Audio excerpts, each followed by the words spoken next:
Ravi de retrouver sur Arte pour un nouveau numéro du Dessous des cartes. Et aujourd'hui, je vous emmène à New York, aux Nations Unies. L'ONU et sa célèbre grande salle de l'Assemblée générale, son sol vert et sa tribune en marbre de même couleur, 193 États, théoriquement sur un pied d'égalité avec le principe de un État, une voix, la communauté internationale. Cette belle idée mise en pratique avec la SDN puis l'ONU.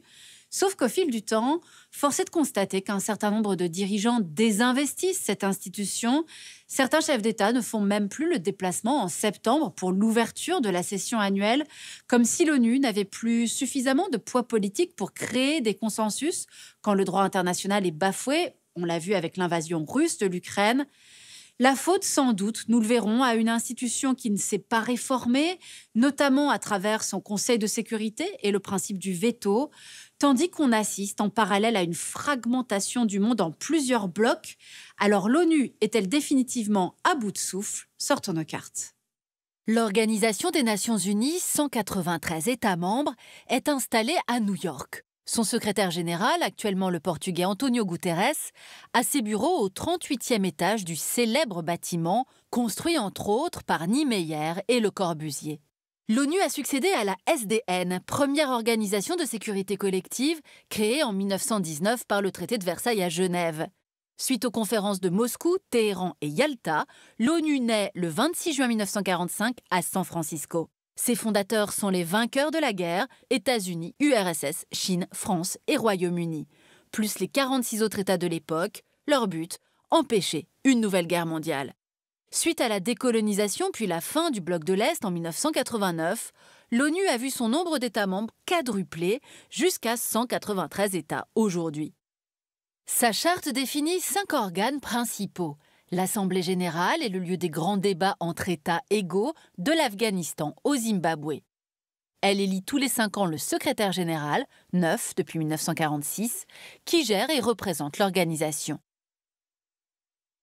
Surtout, la charte crée le Conseil de sécurité, chargé du maintien de la paix et de la sécurité internationale. Y siègent 15 États, 10 non permanents élus pour 2 ans par l'Assemblée générale et 5 permanents, États-Unis, Russie, France, Royaume-Uni et Chine, également principale puissance nucléaire. Ces 5-là doivent s'entendre pour rendre le Conseil efficace, car chacun est doté d'un droit de veto. Quand il est uni, le Conseil peut agir vite, ses résolutions s'imposant juridiquement à tous les États. Enfin, 2 institutions moins connues, la Cour internationale de justice de La Haye, chargée de régler les différends entre États, surtout frontaliers, et le Conseil économique et social, 54 membres. À cela s'ajoute tout un système onusien, une trentaine d'agences spécialisées et d'organisations apparentées pour gérer les multiples problèmes mondiaux, FAO pour l'agriculture à Rome, AIEA pour le nucléaire à Vienne, UNESCO pour les sciences et la culture à Paris, PNUE pour l'environnement à Nairobi, FMI pour l'économie à Washington ou encore à Genève, le Haut Commissariat pour les réfugiés et l'Organisation mondiale de la santé qui fut leader dans la lutte contre le Covid. En tout, l'ONU compte 38 000 employés pour son secrétariat général, plus 112 000 sur le terrain. Budget total du système onusien, quelques 50 milliards de dollars, dont tout juste 3 milliards pour le secrétariat et 6,5 pour les opérations de maintien de la paix, l'équivalent du budget de la ville de Paris. Les contributions sont calculées en fonction du PIB des États, États-Unis premier, puis Chine, Japon, Allemagne, Royaume-Uni, France. Côté agenda, depuis l'an 2000, l'ONU s'occupe beaucoup de développement, via les 17 objectifs du développement durable. Beaucoup aussi de droits de l'homme, via son Conseil et son Haut Commissariat aux droits de l'homme. Mais sa mission centrale reste le maintien de la paix. Pour cela, le Conseil de sécurité peut tenter des médiations, imposer des sanctions, 31 depuis 1966, ou envoyer ses fameux casques bleus. Créés en 1956, ces soldats de l'ONU sont chargés de maintenir ou de consolider la paix. Voici les opérations passées, avec leurs échecs, Somalie, Rwanda et Bosnie, et leurs succès moins connus, Namibie, Cambodge, Salvador ou encore ici, le Timor oriental. En 13 ans, quelques 8000 casques bleus ont pacifié ce petit État d'Asie du Sud après 24 années d'occupation par l'Indonésie. En clair, avec un objectif bien défini et des moyens suffisants, 2 missions de paix sur 3 ont rempli leur mandat. Regardons d'ailleurs les 12 opérations actuelles. 90 000 casques bleus répartis au Soudan du Sud, à Chypre ou au Sahara occidental. Notons que les pays du Sud fournissent les plus gros contingents de casques bleus, Bangladesh, Népal, Inde, Rwanda.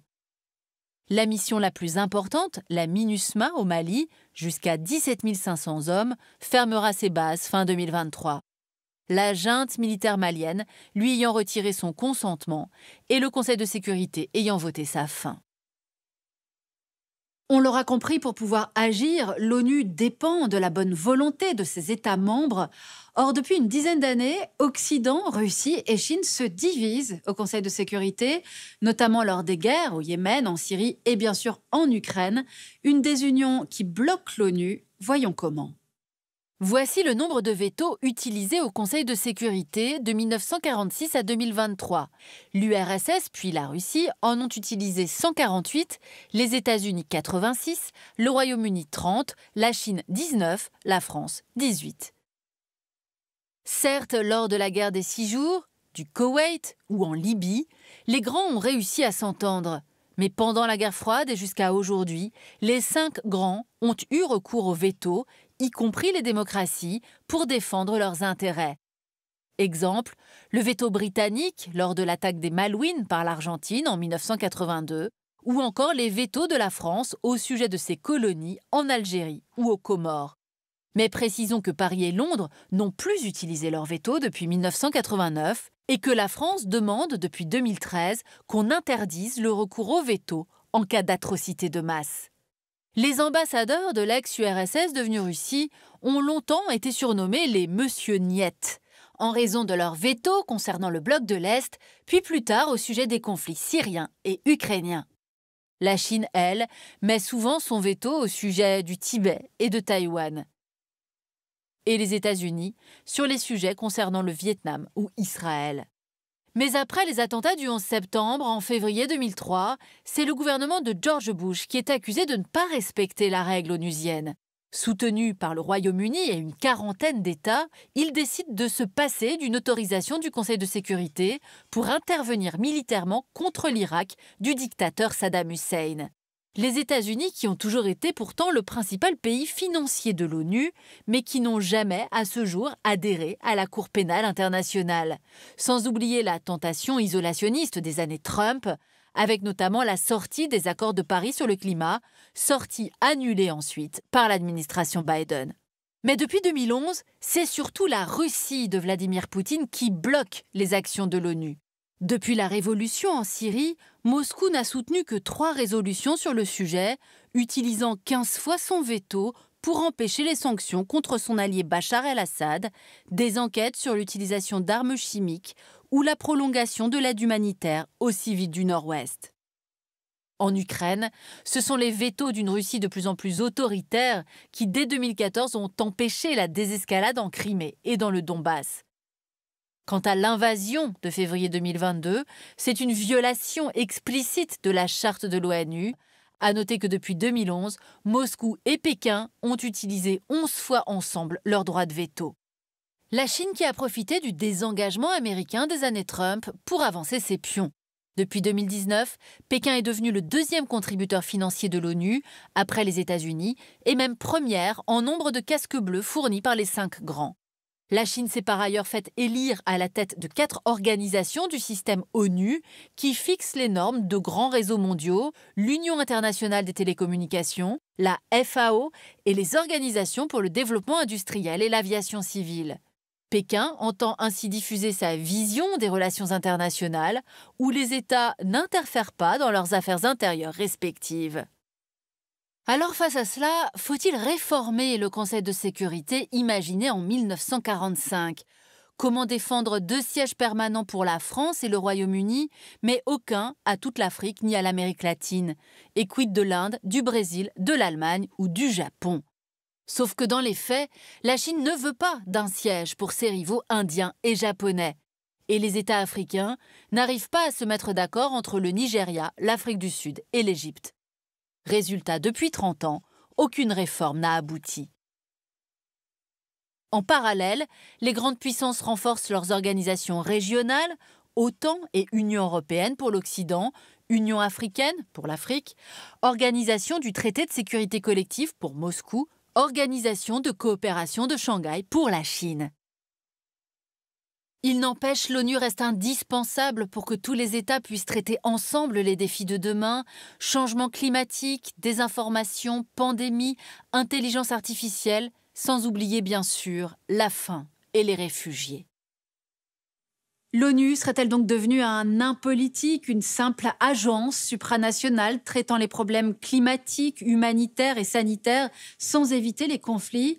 C'est sans doute aller un peu vite en besogne et oublier par exemple les quelques 2 millions d'hommes et de femmes de 125 pays qui depuis 75 ans ont servi comme casque bleu. Oubliez par ailleurs que l'ONU, c'est l'instance qui rappelle qu'il y a un droit international censé s'imposer à tous. Une chose est sûre, l'ONU attend aujourd'hui une réforme d'envergure. Signalons d'ailleurs une avancée obtenue par le Liechtenstein qui a réussi à faire adopter une résolution. Elle oblige les membres permanents du Conseil de sécurité à justifier l'utilisation de leur veto devant l'Assemblée générale. Pour aller plus loin, cet ouvrage d'une spécialiste de la réforme des institutions onusiennes, Alexandra Novoselov. Ainsi s'achève ce nouveau numéro du Dessous des cartes. Je vous donne maintenant rendez-vous sur arte.tv pour retrouver l'ensemble de nos vidéos. À bientôt.